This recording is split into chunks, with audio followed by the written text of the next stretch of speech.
Hi, I'm James. I'm Senior Duty Fleet Manager at Crown Point Depot in Norwich. My job involves making sure that we have enough trains for service every day and being the main point of contact between Greater Anglia and our train maintenance partner Stadler.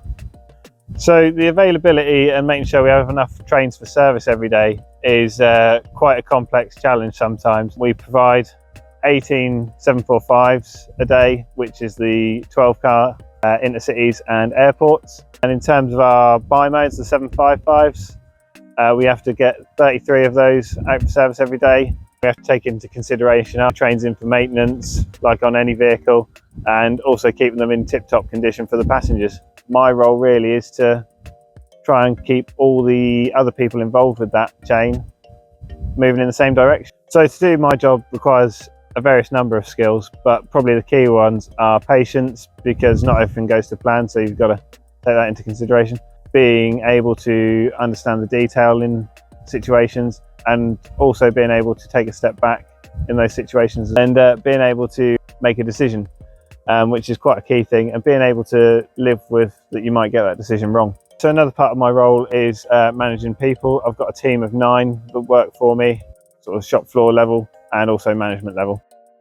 So I'm primarily office based, but I like to get out and about around the depot on a daily basis to go and see my team, and also people who aren't in my team but are affected by my team, and help my team achieve what they need to achieve, because it gives you the understanding of how people are feeling and what we can do better, because people are what make this a success.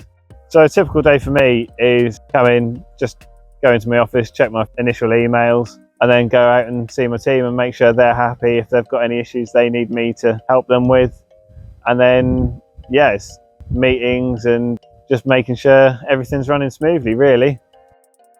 So the duty fleet managers, who are my direct sort of number 2s, they're the ones that make sure that the units come back for their maintenance.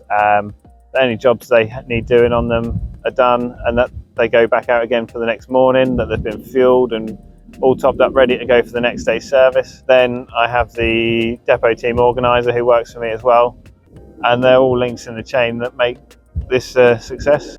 So you definitely need an engineering background with this. That is kind of one of the key core skills required, along with an operations background, which definitely helps, and also an understanding of how a working depot runs and what you need to make that work. So it's essentially a 9 to 5 sort of role. There's weekends where we do on call as a senior management team for the depot. So any major issues, there's always one of us to attend and make sure we get it resolved. So the best bits of the role are the people that I work with. Probably one of the most challenging is when we have a really tough major disruption on the line, because trying to get the right units back for the right exams and right maintenance can cause a lot of issues with that when there's overheads down and signal failures, because they do have to come back at the right time.